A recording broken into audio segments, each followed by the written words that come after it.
Cuando hablamos de limpiar las arterias, nos referimos a evitar que se formen engrosamientos o placas que vayan obstruyendo estas arterias, que son los vasos sanguíneos que llevan la sangre desde el corazón al resto del cuerpo, al resto de los órganos, y si evitamos estas obstrucciones, evitaremos problemas de falta de llegada de sangre y nutrientes a los tejidos u órganos correspondientes.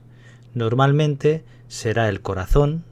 Lo que queremos evitar es que den anginas de pecho, infartos agudos de miocardio, el cerebro, que se den infartos cerebrales o derrames cerebrales, o evitar enfermedades arteriales periféricas, por ejemplo, que no llegue la sangre a las piernas y haya un problema de isquemia, de falta de llegada de oxígeno que tenga consecuencias muy negativas. También en otras partes del cuerpo, puede ser en el intestino, en los ojos y en diversos órganos.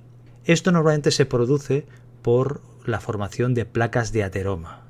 Es lo que se llama aterosclerosis, que son unas placas que se van formando en la cara interna de las arterias, a nivel de las células endoteliales, que se van lesionando y se va acumulando colesterol, del que llaman malo, o LDL colesterol, se va acumulando calcio, se va acumulando fibrina y células defensivas que se van deteriorando. Esto se va acumulando ahí, va aumentando de tamaño y puede llegar a obstruir. Pero muchas veces también se puede romper la capa superficial de esta placa, que está hecha de fibrina, y se acumulan rápidamente plaquetas, que son unas células sanguíneas que sirven para formar los coágulos.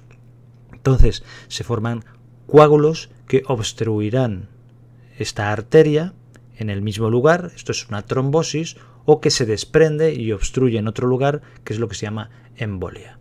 Y esto dará lugar a una isquemia e incluso a una muerte celular. Isquemia significa falta de llegada de oxígeno a un tejido y la consecuencia es la necrosis, que es la muerte de esta zona, de este tejido en el que no llega la sangre. Y esto tiene consecuencias muy malas, tanto si es el corazón, el cerebro, las piernas o cualquier otro órgano o tejido. Entonces, ¿esto por qué se produce? Porque es importante conocer la causa para poder buscar remedios, sean remedios en forma de alimentos, en forma de fármacos o en forma de cualquier otro mecanismo. Entonces, esto se produce por procesos que se llaman de oxidación, de producción de radicales libres, que son los que dañan las células, y por procesos inflamatorios. Cuando se habla de factores de riesgo, como por ejemplo el tabaquismo, la hipertensión, el exceso de colesterol, incluso de triglicéridos, el sedentarismo, falta de actividad física, la diabetes, la obesidad y problemas previos que hayas tenido de tipo cardiovascular, pues todo esto son factores de riesgo que en realidad en el fondo el mecanismo que subyace es un proceso de oxidación, de producción de radicales libres, un proceso inflamatorio. O sea que en definitiva esta aterosclerosis sería un problema inflamatorio. Entonces, ¿qué hay que hacer? En cuanto a la alimentación, hay que tener en cuenta que ha de formar parte de un estilo de vida saludable. Es decir, que ha de incluir, en primer lugar, eliminar hábitos tóxicos, en segundo lugar, la actividad física y en tercer lugar, estos cambios de alimentación. Y dentro de estos cambios de alimentación hay que saber los alimentos que pueden ser perjudiciales o negativos para irlos eliminando progresivamente, y después saber los alimentos que son saludables, que tienen este efecto antioxidante y antiinflamatorio, para ir introduciéndolos poco a poco.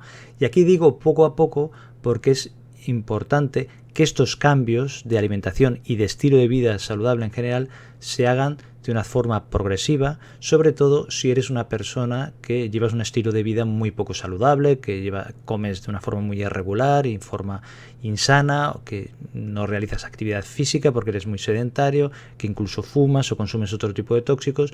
Pues en este caso, el tener unos objetivos muy intensos de cambio de vida radical a veces puede ser contraproducente, porque puedes sentirte desbordado, puedes sentirte que llega un momento en que no puedes, y lo mejor es ir cambiando hábitos poco a poco. En estos casos, en los casos en los que el cambio tendría que ser muy radical, pues aquí será importante pedir consulta con el médico, con la enfermera, con nutricionista o dietista, para que te ayuden a hacer este tipo de cambios de forma progresiva, poco a poco, para que no te desbordes y que al final no hagas nada, o lo dejes todo, o lo tires todo por la borda, o todos los cambios que ya has ido haciendo, porque son demasiado cambio para ti. O sea que este sería un primer paso a tener en cuenta, que es importante. En cuanto a estilos de alimentación, lo que se recomienda en general es la dieta mediterránea, la dieta DASH, o dietas que son variaciones de este tipo de dietas que son ricas en vegetales y en frutas y tienen efectos antioxidantes, antiinflamatorios, que son beneficiosas para la salud cardiovascular o la salud en general. Ahora bien, también se han hecho estudios comparando con dietas bajas en grasas o dietas bajas en hidratos de carbono, y a largo plazo se ha visto que todas pueden ser útiles para regular la presión arterial, para regular el peso, el nivel de colesterol, de triglicéridos, y que todas pueden ser beneficiosas. Es decir, que aquí lo importante sería concentrarse no en las proporciones de macronutrientes y obsesionarse con esto, sino en que estos macronutrientes, es decir, las grasas, los hidratos de carbono o las proteínas que consumas, que sean saludables, que sean de calidad. O sea que esto sería más importante más que estas concentraciones, a no ser que tuvieras algún problema de salud concreto en el que fuera importante concentrarse en este caso en una proporción determinada de grasas o de hidratos de carbono porque tienes algún tipo de enfermedad que lo indique así. Pero en términos generales, para la población general, lo importante es centrarse en la calidad de los alimentos más que en estas proporciones. ¿Qué tipos de alimentos en concreto? En primer lugar, las verduras y las frutas. Como ya hemos comentado antes y en otros vídeos, se recomienda que éstas tengan una variedad de colores y también de formas. ¿Por qué? Porque esta variedad de colores indica diferentes tipos de fitonutrientes y que, como ya hemos comentado, a veces los beneficios antioxidantes o antiinflamatorios pueden actuar más en un tipo de tejidos o de órganos o en otros, y así con esta variedad de colores de una forma práctica nos aseguramos de que obtenemos los beneficios de una variedad de frutas y verduras a nivel de nuestra salud. O sea que esta variedad sería importante siempre y cuando no tengas algún tipo de alergia concreta o algún tipo de contraindicación o que haya algo que te sienta mal. Pero en general hay que buscar la variedad y la abundancia en este sentido de vegetales y frutas, y también por su componente en fibra, tanto soluble como insoluble en otros casos, que lo que hará que el tránsito intestinal sea mucho mejor y contribuye a la sensación de saciedad y a regular el peso, nuestra presión arterial, colesterol, triglicéridos, etcétera, que al final también repercute en nuestra salud cardiovascular y en la limpieza de nuestras arterias y en la prevención. En segundo lugar, consumir el grano entero, es decir, productos integrales. Me refiero al arroz, a la pasta o al pan.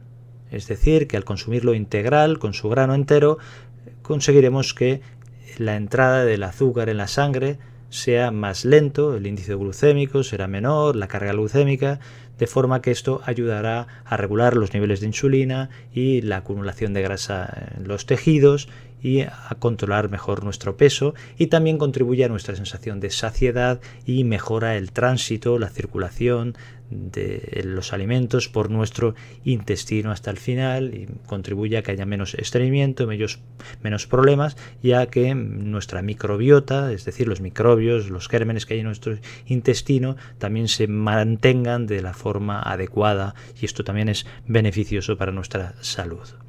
Las legumbres también están recomendadas, como por ejemplo los frijoles, los garbanzos, las lentejas, las habas, las judías, en fin, los diferentes tipos de legumbres que tenemos dentro de las diferentes cocinas y que son interesantes porque tienen vitaminas, minerales, pero también un contenido interesante en proteínas que hay que tener en cuenta. Por supuesto, tanto en este caso como en el anterior hay que tener en cuenta las proporciones, no exagerar en las proporciones, pero son alimentos muy recomendables. En cuarto lugar, los frutos secos son ricos en vitaminas, minerales, en omega 3 y son muy recomendables, por ejemplo las nueces, las almendras, las avellanas, los pistachos, las castañas. Hay una amplia variedad, lo que hay que ir con cuidado porque son bastante calóricos y pueden dar lugar a un aumento de peso si se consumen con mucho exceso. Ahora bien, si se saben dosificar, si se van a utilizar, son muy saludables e incluso pueden ayudar a crear una sensación de saciedad que ayude a controlar el peso. O sea que es importante tenerlo en cuenta. Se pueden utilizar en el desayuno o también en forma de tentempié, o yo por ejemplo lo utilizo en las nueces en las ensaladas. O sea que los frutos secos. En quinto lugar, el aceite de oliva extra virgen, que es el que está menos procesado, que se ha visto que tiene mayores beneficios para la salud cardiovascular y la salud en general, que es básico en la dieta mediterránea, es decir, que estaría en las primeras posiciones de un alimento saludable por sus componentes en ácidos grasos monoinsaturados, vitamina E, vitamina K y otros que le dan una potente acción antioxidante. Se puede consumir, por ejemplo, en forma de aliño, que le da mucha versatilidad y muy buen sabor. Por supuesto, siempre hay que tener en cuenta que no hay que excederse con este tipo de producto, pero que las cantidades adecuadas puede ser extremadamente beneficioso para la salud. En sexto lugar, el pescado azul, que es el pescado que lleva más grasa, pero es rico en una grasa saludable que lleva omega 3 y se ha visto que es beneficioso a nivel de sistema cardiovascular y para las arterias. Este tipo de pescado sería, por ejemplo, el atún, la caballa, el arenque, el salmón, la sardina, y que se puede consumir 2 o 3 veces por semana y será beneficioso para nuestra salud si no tenemos ninguna contraindicación. Lo que se recomienda es que se vaya con cuidado con el tipo de pescado que es de mayor tamaño, como por ejemplo el pez de espada, porque este sí que podría llevar componentes de mercurio, que estos no son beneficiosos. Pero en general los que he comentado sí que son beneficiosos para la salud cardiovascular y para mantener limpias las arterias. En séptimo lugar, las carnes blancas, que proporcionan proteínas de alto valor biológico, también vitamina B12, hierro, que se absorbe más fácilmente, cobre o zinc. Se considera que lo ideal sería consumir 2 o 3 veces por semana. Incluyen carnes que no son de mamíferos, es decir, las de aves de corral, concretamente el pollo o el pavo, a consumir sin piel. También se incluyen la perdiz, la codorniz y como excepción sería el avestruz, que lo incluyen dentro de la carne roja, o el conejo, que es un mamífero, pero lo incluyen dentro de la carne blanca. Ya digo que se recomienda unas 2 o 3 veces por semana su consumo. ¿Y qué es lo que hay que evitar? Pues todo lo que son alimentos ultraprocesados, porque tienen un elevado contenido en grasas, concretamente tipo trans, que son las peores, elevado contenido en azúcar y también elevado contenido en sal. Entonces estos son una bomba de relojería que va afectando poco a poco a nuestro cuerpo, a nuestra salud, a nuestras arterias, y puede contribuir, junto a un hábito de vida sedentario o al consumo de tabaco o de alcohol, a que se vayan obstruyendo cada vez más nuestras arterias. ¿Qué tipos de alimentos son estos? Pues todos los que son alimentos precocinados, también los refrescos que están azucarados, los dulces en general, todo lo que es bollería, pastelería, galletas, muchos cereales que se dan para el desayuno, que están hechos de productos refinados y que pueden resultar perjudiciales para nuestra salud. Y también todas las carnes, estas que están muy procesadas, como por ejemplo el bacon, salchichas, el salami, hamburguesas, que muchas veces también están con un nivel de procesamiento muy elevado. Y también hay que ir con cuidado con lo que hemos comentado antes del pan, el arroz, la pasta, que sea muy refinado, porque tendrá unos hidratos de carbono que entrarán muy rápidamente dentro de nuestra circulación sanguínea, y esto contribuye a que sea más difícil el control de los niveles de glucosa, y hay desajustes y puede dar lugar a acúmulos de grasa por unos mecanismos metabólicos que en otros vídeos hemos comentado, y esto al final resultar perjudicial para nuestra salud y contribuir a que se obstruyan o embocen nuestras arterias. A veces es interesante no solo saber los alimentos que son saludables, sino también este extremo opuesto, para que quizás sea mejor dejar de comer estos componentes, estos alimentos más ultraprocesados en primer lugar, que quizás sea lo más fácil. Muchas gracias, un abrazo, cuídate y hasta el próximo vídeo.